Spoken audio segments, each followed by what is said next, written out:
प्यारे बच्चों, नमो नमः। हम वृद्धि संधि के विषय में जानकारी प्राप्त कर रहे थे। आज विगत वीडियो में हमने वृद्धि संधि में 3 सूत्रों का विवेचन किया। पहला वृद्धि रेचि, दूसरा हमने जो वृद्धि संधि का जो सूत्र पढ़ा था वह था प्रादुहो डोड्डे शेषु। तीसरा हमने जो सूत्र पढ़ा था वो इत्ते दत्युत्सु। वृद्धि रेचि के अलावा हमने कल 2 और पढ़े थे। आज हम तीसरे, चौथे, 5वें से चलते हैं कि वृद्धि संधि के और अपवाद कौन कौन से हैं। प्यारे बच्चों, आज हमारा चौथा जो सूत्र है वह अक्साद उहिन्याम उपसंख्यानम। अक्साद उहिन्याम उपसंख्यानम। देखिए, अक्साद उहिन्याम उपसंख्यानम यानी अक्स शब्द के बाद उहिनी शब्द हो, अक्स शब्द के बाद उहिनी शब्द होने पर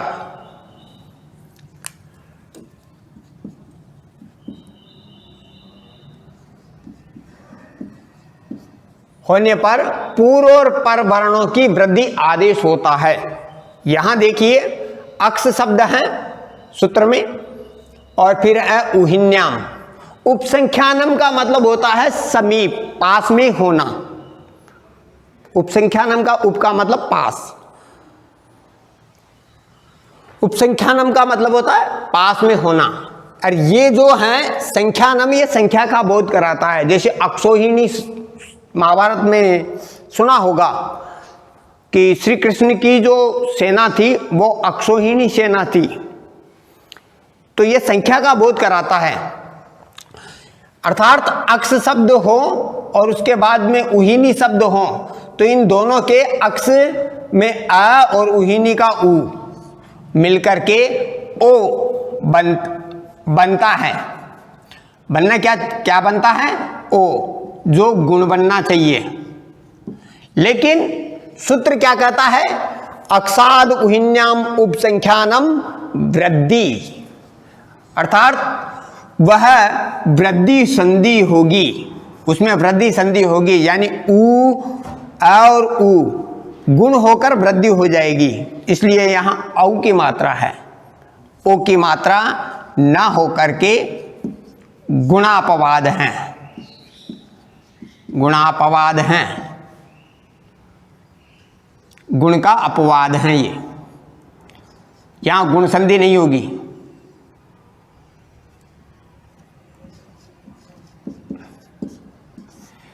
प्यारे बच्चों, इसलिए औ की मात्रा लगाएंगे हम उ के स्थान पर औ।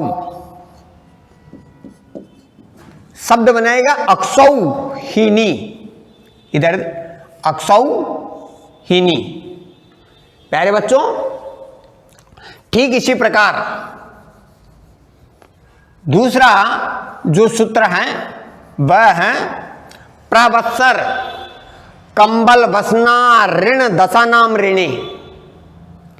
प्रवत्सर कंबल बसना ऋण दशानाम ऋणे, इस ये 6 शब्द हैं।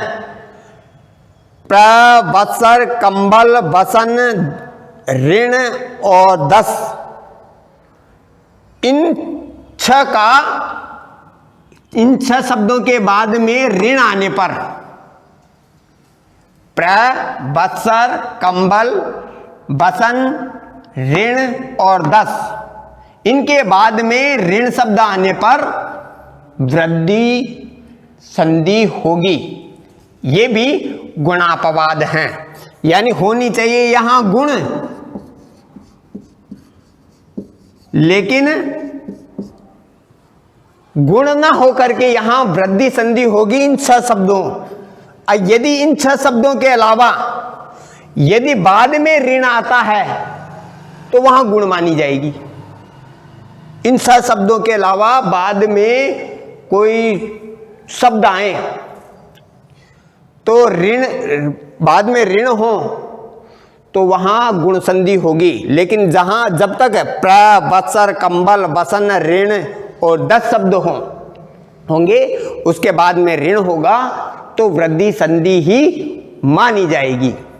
देखिए, प्र, बत्सर, कंबल, वसन, ऋण, 10 इन 6 शब्दों के बाद ऋण शब्द का मेल होने पर पूर्व और पर दोनों वर्णों का वृद्धि एकादेश होता है। अर्थात एक वृद्धि पूर्व और पर, यानी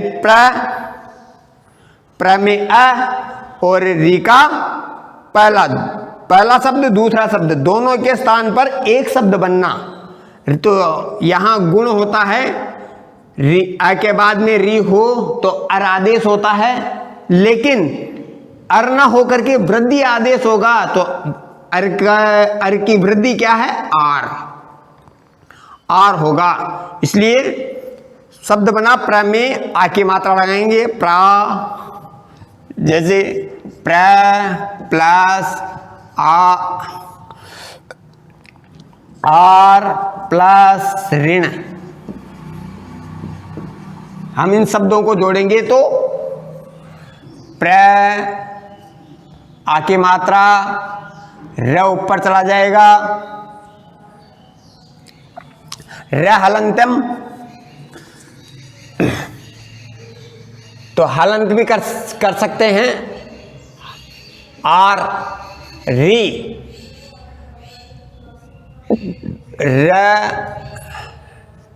ण म, इस तरह प्रारणम शब्द बनता है। आगे बत्सर प्लस ऋणम, री और अ और री के बाद में वही जो इसमें हुआ, बत्सर में अ है और री का र है तो आर आदेश हुआ, बत्सर आ र ण म। आगे कंबल प्लस ऋणम, अ और री मिलकर के आर आदेश हुआ, कमलाऋणम। ठीक इसी प्रकार वत्सन प्लस ऋणम, री और अ मिलकर के आर आदेश हुआ, वसनाऋणम। ऋण प्लस ऋण, ऋण के बाद में ऋण आया तो आर आदेश हुआ, ऋणाऋणम। ठीक इसी प्रकार 10 शब्द आया, 10 शब्द के बाद में ऋण आया तो अ और री मिलकर के आर आदेश हुआ तो दशारणम शब्द बना। ठीक इसी प्रकार अगला जो हम उदाहरण लेते हैं वो लेते हैं ऋते च तृतीया समासे। चौथा, पांचवा, छठा उदाहरण, छठा नियम।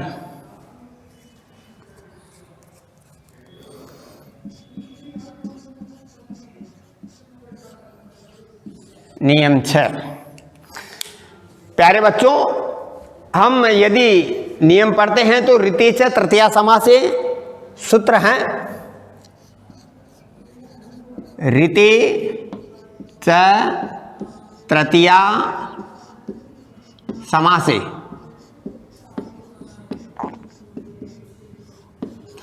अर्थात यदि कोई 2 शब्द होंगे, अर्थात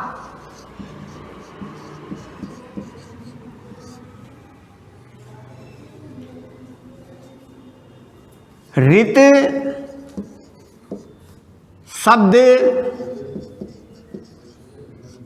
परे रहने पर, यानी ऋत शब्द बाद में हो, परे रहने पर तथा उसका तृतीया तत्पुरुष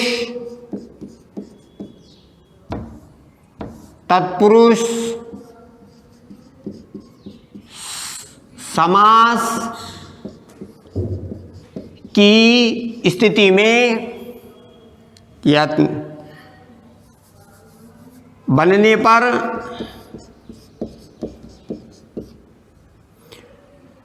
वृद्धि आदेश, वृद्धि एक आदेश होगा। जैसे पहला है सुखार्थ, सुख प्लस ऋत। प्यारे बच्चों, इसका अर्थ क्या होता है? सुख से दुखी। तो यह हो गया, सुख में अ है और इसके बाद री है। तो ये क्या कहता है कि ऋत शब्द परे रहने पर और यदि उसका अर्थ तृतीया तत्पुरुष समास है, अर्थात सुख से दुखी, तो यहां आर होगा। शब्द बना सुखार्थ।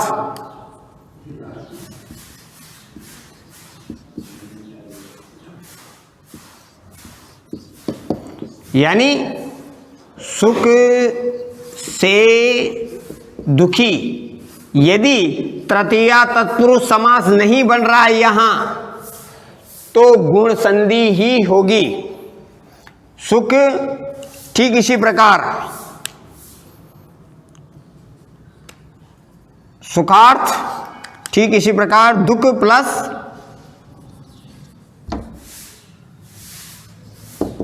दुख प्लस ऋत, ठीक है, यही इसी प्रकार अ प्लस री बराबर आर। तो ये हो गया दुखार्थ।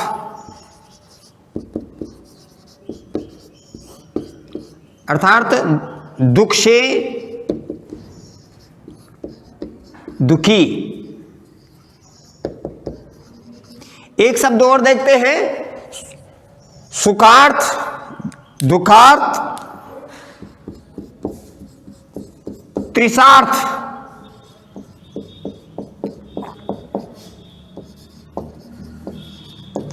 यहां त्रिश होती है प्यास, प्यास से दुखी।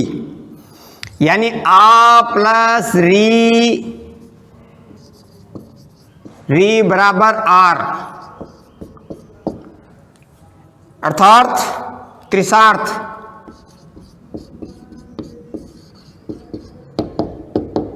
यानी प्यास से दुखी। प्यारे बच्चों, यदि इसका अर्थ यदि सुख से अर्थ नहीं आता है, करण कारक यानी तृतीया तत्पुरुष समास नहीं बन रहा है इसमें, सुखार्थ में, दुखार्थ में, त्रिशार्थ में, तो वहां गुण संधि ही मानी जाएगी। जैसे उदाहरण है परम प्लस ऋत, और कोई दूसरा समास बन रहा है तो वहां पर जैसे परम प्लस ऋत,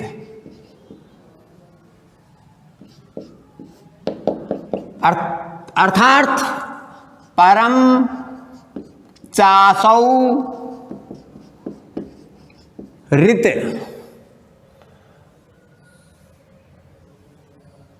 रीत, परम च असौ ऋत, व परम च असौ ऋत। तो यहां पर गुणादेश होगा।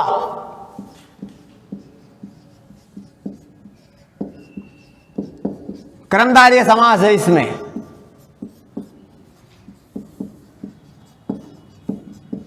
अतः संधि क्या होगी? संधि है परम वृत, और ये गुण संधि। क्यों? क्योंकि इसमें तत्पुरुष समास नहीं बन रहा, यहां तत्पुरुष समास नहीं बन रहा है, और यहां तत्पुरुष समास बनने की स्थिति में वृद्धि संधि है, और कर्मधारय समास बनने की स्थिति में गुण संधि है। प्यारे बच्चों, यदि आपको अच्छा लगे तो कमेंट बॉक्स में ज़रूर लिखना। धन्यवाद।